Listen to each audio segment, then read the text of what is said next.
Hello everyone and welcome back to KRANKcast. This is season 2, episode 8. I'm your host Tudor and welcome to another podcast. We're going to talk about motorcycles, we're going to talk about what's been happening on KRANKiT, and we're going to go to the blast from the past section where we basically look at some older bikes that used to be. Now, change it to an iPad this time for my topics. So we have a few news topics, and in their order, there's gonna be, we have a new CRF450 Line-Up from Honda. Also Honda news, we have a new GROM redesign, which is exciting in my opinion. Honda, Yamaha, KTM and Piaggio joined forces for creating a swappable battery standard. That should be interesting for the future of EV bikes. We have a new KTM, so I'm excited about that because I love KTM. We have a new 2021 KTM 1290 Super Adventure R. Yeah, 1290 Super Adventure R. I had a bit of a brain freeze. Speaking of adventure bikes, we have a new Harley Davidson Pan America. We finally have some details on the bike, so that should be really exciting. What else do we have here? Yeah, and the interesting collectible bikes has been on the rise by quite a bit, especially in the UK. Well, and that's because of COVID, so we're going to talk into that one. Now, for the blast from the past, we're going to go into a bike that's fairly interesting and maybe not known by a lot of people. It's the Aprilia RSV Mille and the Mille R and the SP versions. It was basically Aprilia's first ever big bike. This is why it's so important. But in order to get that one, we're going to have to get through the news section. So, that being said, let's jump straight into the news and straight into what matters.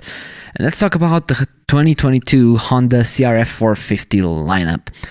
So, we have 6 variants of their 450, so from sort of milder dual sports up to like supercross, motocross, enduro racing machines.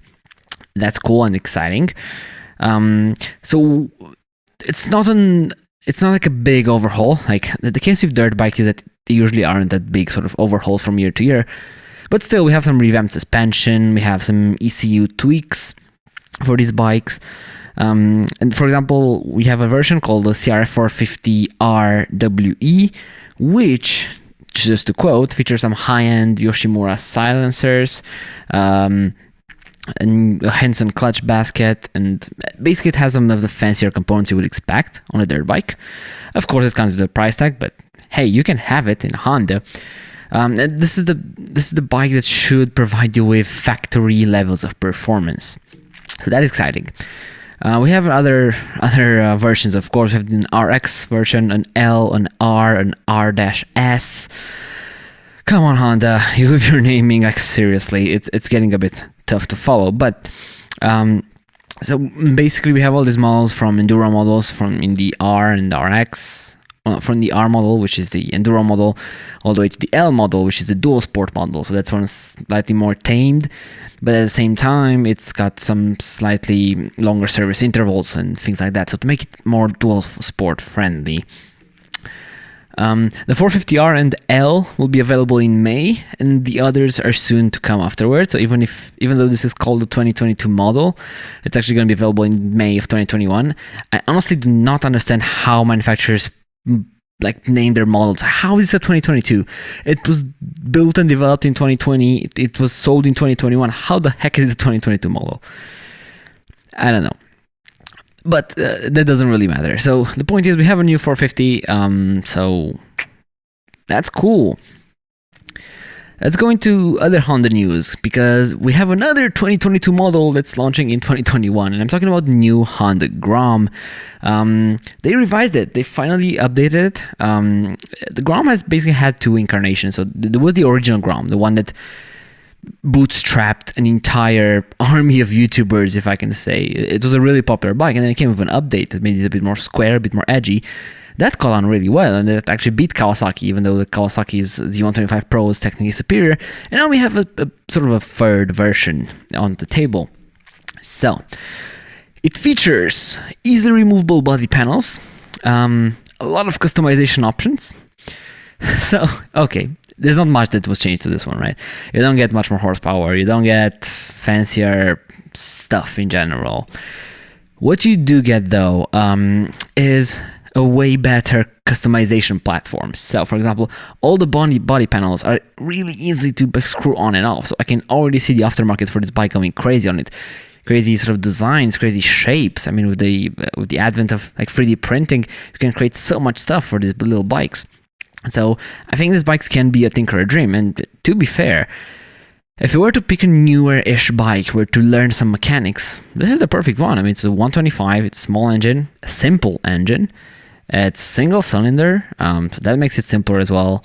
You can customize everything to it. You can make from an Adventure GROM. Okay, maybe Adventure GROM is a bit much, but you can put knobbies on it if you want. You can make it stunt bike if you want to. You can do so much stuff with a GROM, and this, I think, it's a really cool platform for tinkerers. And I think Honda saw this. Honda is definitely on this, and yeah, I think what they've come up with should be fairly interesting. I can't wait to see how it pans out. Third piece of news for today. We have news from Honda, Yamaha, KTM, and Piaggio.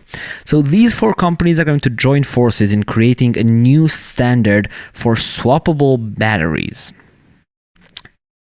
Now, here's the interesting part in this.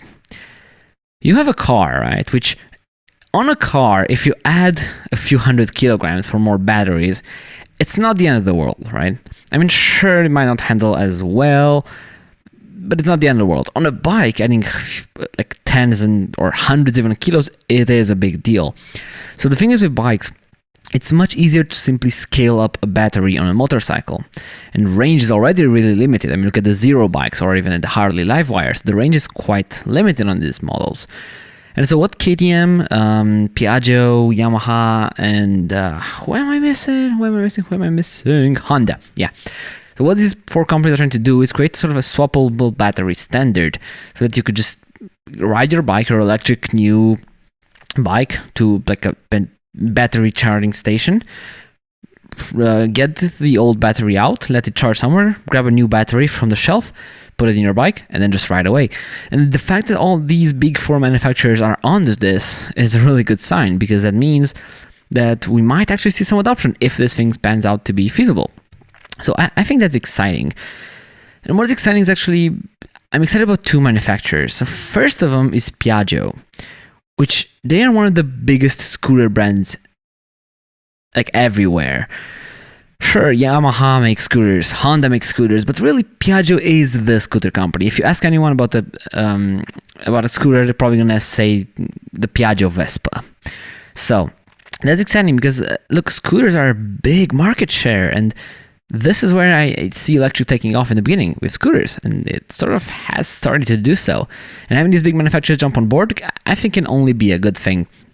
But then what I'm also excited is for KTM. Now, yes, I'm a KTM fanboy. I have 2 KTM bikes. I bleed orange. I love orange bikes in general. But it's not really what I'm excited about. Whatever KTM builds, tries to build it in a slightly extreme fashion, right? Tries to be the best at something. Their slogan is ready to race.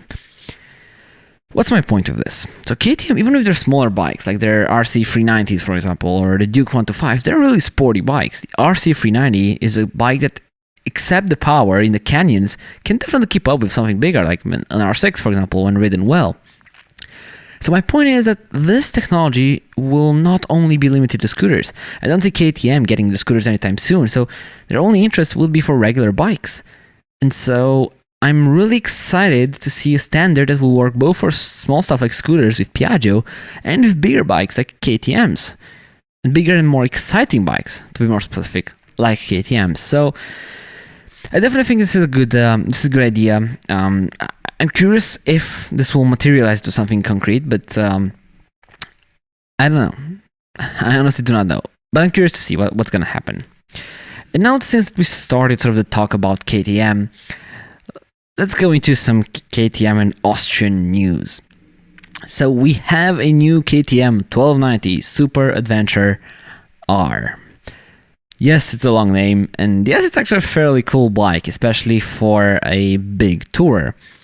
So let's see, what do we have in it. So we have a slightly revised engine, so it's still the same LC8 engine that we had in the old 1290 or the Super Adventure S.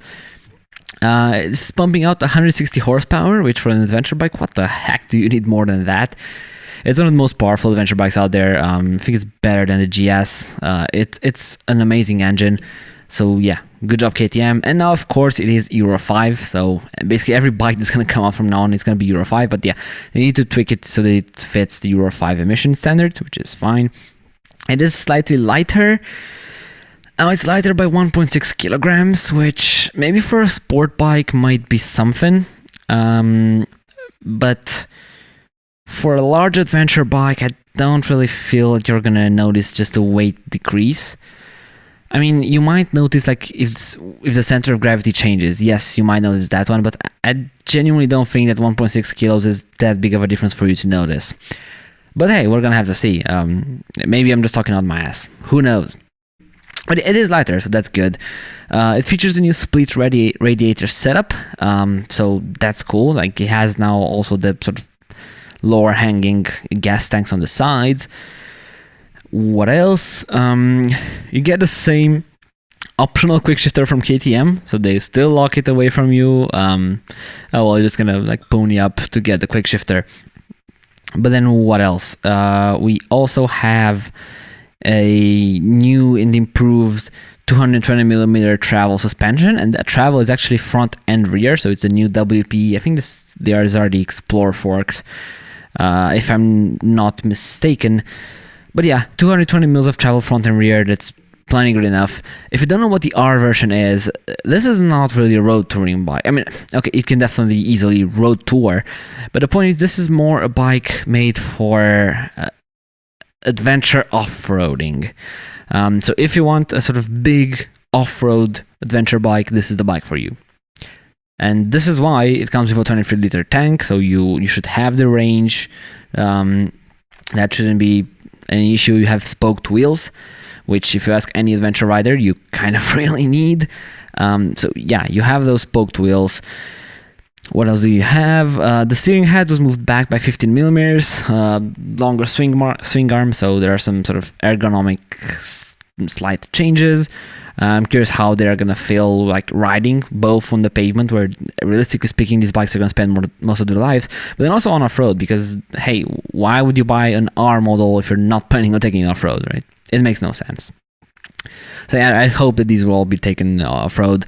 Of course, it has all the shiny new tech, so it has stuff like rally mode, all the ABS systems, all the traction control stuff. I mean, you name it, it has it. It's standard for these big sort of adventure bikes to have everything, all the blink in the world. So yeah, this is basically absolutely not different. And finally, for the price, which is I think pretty great. So the price for this starts at $18,600 US. Now, for this off-roady bike, this is a really good price. It's really competitive. Like really competitive. I honestly think it's a great price from KTM. This is actually, in a lot of markets, this was one of the huge selling points for the 1290, for the old 1290 Super Adventure. The fact that you could basically buy this one for way less than a GS, and it was like neck and neck on the pavement. It was better in a lot of ways on off-road. It was a really good bike, and it was so much cheaper at times than the GS. So a lot of people just prefer to take the KTM because, I mean, hell, it makes sense, right? And they kept this sort of good pricing. I mean, yes, $18,600 US for a base bike. I mean, you probably have to add a quick shifter to that. So let's say $19,000. It's still a lot of money. Yeah, of course. I think all my bikes summed up are around that sort of sum of money. But the point is, for what it is, for a brand new big adventure bike, this is not a bad deal. This is not a bad deal at all, actually. But yeah, this was the KTM 1290 Super Adventure R. And we're going to stay a bit into this sort of adventure field, and we're going to go to Harley Davidson. Yes, I know, the idea of Harley Davidson and adventure in the same sentence is a bit hard for me to grasp, but this bike has been teased a lot during the last few years at this point, but we finally have details on it. So I'm talking about the Harley Davidson Pan America. So What do we have in this bad boy? We don't have any road tests, really, so we can only really go on specs, but Harley promises a lot. Let's start with the engine. So they promise to be a 150 horsepower twin. Of course, it's going to be a twin, but this is a completely new engine. So they did what basically all the other manufacturers did to their engine configuration. So now they pump out about 150 horsepower from I think it was around the 1.2 or 1.3 liter engine. So really good power output. You know, it's actually funny. This might be one of the most powerful bikes that Harley sells, and it's a dad bike. It's a dad adventure bike, and still somehow it is one of the most powerful bikes that they sell. This is amazing. Now, sure, this is still like 10 horsepower shy of the KTM, but really it doesn't matter that much. I mean, 10 horsepower at that point, it's like, yeah, yes, the KTM has more, but Harley, it's there. Right? It's good. It's good enough for sure. So the frame it's a steel tube frame, but it has a bit of a unique configuration in the sense that all of the sort of main parts of this frame bolt to the engine directly. So they have this engine as a central structural piece, and then to it you have attached different stuff like the rear swing arm, the subframe, the steering head, and things like that. And so what this allows for them to do is to keep its rigidity and stuff, of course, but it allows for the components to be easily swappable. So this way, in theory, if you break, let's say, your subframe somehow, you should be able to just replace the subframe and be good with it. So in theory, it's a bit of a more modular chassis, or at least this is what Harley is saying that they have done. I'm really curious in practice how useful this is gonna be. I have my doubts, of course, but yeah. This is the new chassis, basically. It has all of the electronics, of course, like any other big adventure bike. So it has hill hold assist. It has stuff like cruise control, cornering ABS, really fancy traction control, semi-active suspension. These are not things that you can't really get in anything else. But it's nice that Harley put them there. Don't get me wrong, right? It has all the techs, all of them techs over there. One electronic thing that's actually cool is adaptive ride height. What does that mean? So this Harley Davidson can basically lower itself when stopped. So imagine this, right? You're a bit of a shorter rider, and to be fair, these big adventure bikes are actually quite tall usually, so they're not the easiest thing to ride by a lot of people. And what Harley did here is that they made a system where whenever the bike gets to a halt, whenever you stop, the bike drops, right, for a few, I think it was 15 millimeters or something like that. Basically, it drops down, so it's easier for you to reach down with your feet. And even if you're stopped in an off-road situation, that's going to be helpful. But even if at a stoplight, it's way more comfy to be able to have more stability on your feet. This is a pretty cool system. And then the theory is that whenever you start rolling again, bike's going to go back up. Because to be fair, when riding, you don't really need low seat height. Only when really stopped and at low speeds, you really find a use in this. I hope you're going to be able to turn it off for some more sort of extreme adventure off-roading, but I think this is a smart idea, and it should make big adventure bikes more accessible to a lot of people, I think. What else? Oh, we have the pricing. So the price starts at $19,500 and this is for the base model, but it can go up to around $22,000 for the special model. Now, of course, Harley being Harley, you can definitely option it out for way more than that with stupid accessories. But just for the bike itself, the special model will cost you $22,000. This is not a small amount of money, considering the KTM I just talked about 2 minutes ago. But also, it's a Harley. I mean, I hate justifying prices just because a brand is a brand, but for a Harley, this is actually not terrible. This is one of the most non-Harley bikes out there. And speaking of non-Harleys, I'm really curious how this is going to do, because this is an interesting one. Harley is definitely taking a more sort of new edge direction with this. And I'm perfectly fine with it. I'm cool with that. But I'm not sure how much the audience is cool with that. The adventure population has never been a Harley population. It's been a BMW, KTM population, or older Japanese bikes population. And the Harley riders, this is such a non-Harley type bike that I find it hard to believe that they will accept, they will embrace this new bike. I don't know. I hope they sell it. I hope it's going to do well. I hope it's going to be a good bike, but I sort of had my doubts because Harley has had a bit of a sloppy track record in the last few years. So I think it's really interesting to see how this will pan out. Pan America. Yeah, see what I did there. It's not a terrible price compared to a BMW GS, but it's more than a KTM. Yeah, this is one of the final notes I wrote here. And yeah, this can basically summarize this bike. And finally, for the last piece of news, is that interesting collectible bikes climbs because of COVID, and at least in the UK. Now, I am personally not in the UK, but now this is one of the it's like a really big market for motorcycles and scooters. And I think this trend, it's not happening only in the UK. I can feel it in my home country as well. So, why would people be interested in more classic bikes? Now, the first reason that can be kind of obvious, right, is some people have way more disposable income. Now, of course, a lot of people have been affected by this pandemic, and some of them quite badly, and I'm sorry for them. But the truth is, a lot of people haven't been affected income-wise. The only way they've been affected is in their capability of spending them. So now people can't go on vacations any longer. People can't spend it on fancy trips around the world or whatever. So they have to spend it on something. And if they're motorcyclists, they can definitely have some spare income. And also, these bikes are the poster bikes of a lot of these people, right? People who grew up in the 90s, for example.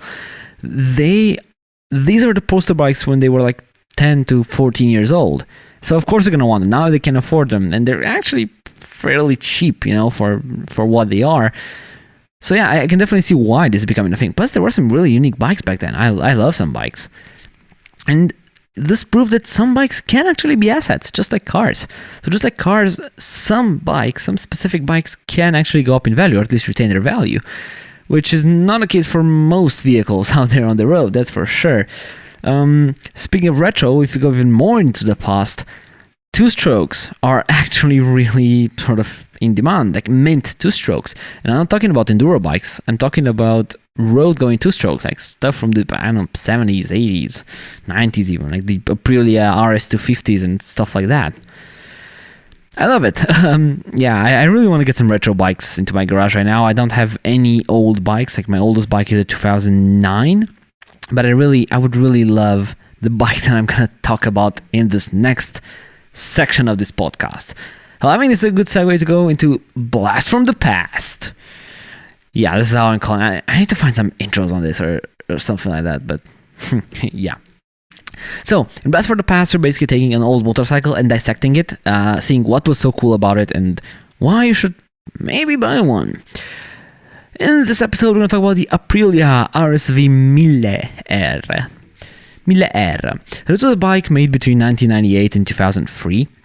So it's not really that retro, but at this point it's getting but it's about 20 years old. So yeah, it's not new either, and that's for sure. This is Aprilia before their V4 era. Now, in the modern days, they're known for their V4s. So when you say Aprilia, you basically say V4. But there was a time when we said Aprilia, you only said V2. This is exactly the engine that this bike had. So this had a 1000cc V2 engine. It did about 128 horsepower, but this was not built in-house by Aprilia. This was actually built by Rotax. Back in the day, Rotax was, an Austrian company that collaborated a lot with Aprilia. So they did this 1000 V2 engine for their RSVs and for the Tuono. But they also did something like their 600 engines for the Aprilia Pegaso, for example, which was a sort of lightweight adventure bike back then. So they definitely had the collaboration with Rotax, and Rotax actually built this engine. 128 horsepower, not much by modern standards, but hey, it's a V2, it's definitely not a slouch, and it sounds so good. This bike marked a turning point for Aprilia, because this was the first Aprilia big bike. This was the first installment of a proper liter bike, right? They were mainly doing small bikes before. The RSV Mille was the first one. Hey, look, we can do this, right? And actually went racing with it. So they had an SP version, which was a homologation special. Only 150 were made. I would love to buy one of those. Yeah, they're really hard to find though. But yeah, they basically went racing with it with a fair amount of success. They made multiple versions, so they had the standard version, they had the SP, which is, as I said, homologation special with some fancy stuff, and then also had the R version, which had some like fancy all-in suspension compared to this standard version. This was a really cool bike. I think it looks really cool, and it still sounds so good. And hey, 130 horsepower, it's still no slouch out there on the road. So yeah, if you can buy it, get an Aprilia RSV Mille R. I do totally recommend it. But now it's time to go into the final section of this episode because we don't have that much time left, only about 3 or 4 minutes. So we're going to talk about some KRANKiT updates. What has been happening with the channel? First things first, I want to talk about here is we took 1 week break from the podcast. I know you probably, if you're listening to this podcast, you probably noticed. But yeah, I went on a bit of a holiday. So yeah, I literally couldn't do it during this last week. I didn't even have internet like at all where I was. So recording a podcast and publishing it was definitely out of the equation. But we're back with fresh forces now, back to making content. And speaking of making content, the KRANKiT build video was started. So we started to tear apart the bike. We started to get like the fairings off and stuff like that. But we had to put the project to a bit of a halt. And so I had to rethink the first episode. And I realized actually maybe rethinking is a good idea. So initially the idea was to just dive straight into us building that bike, which is maybe not the worst option until you realize that I didn't really give out a plan.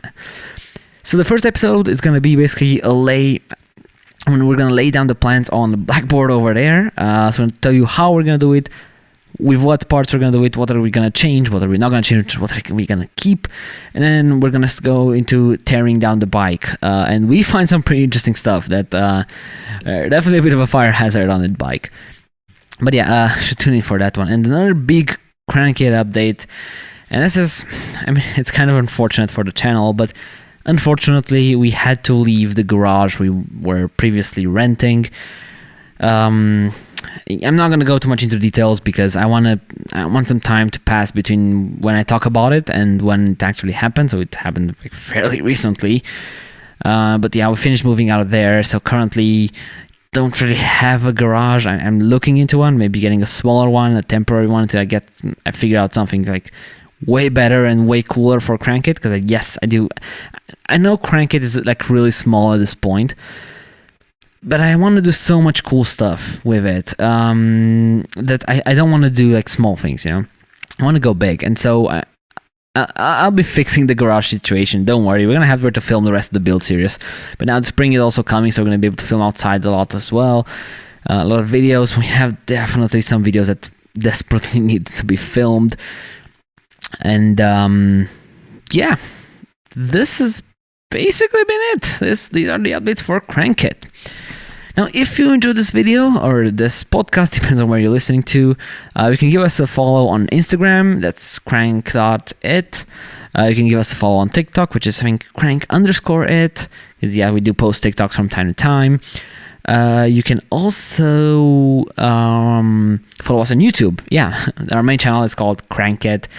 This is KRANKcast. Now, if you're listening to this on YouTube, note that this is mainly an audio show and it's mainly sorted towards audio listeners. So if you want to do that, you can listen to us on basically every podcasting platform available.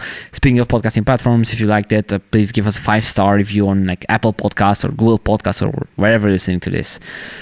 That being said, thanks a lot for watching. I hope you enjoyed the news. I hope you enjoyed the updates and the blast from the past section. And yeah, see you next time.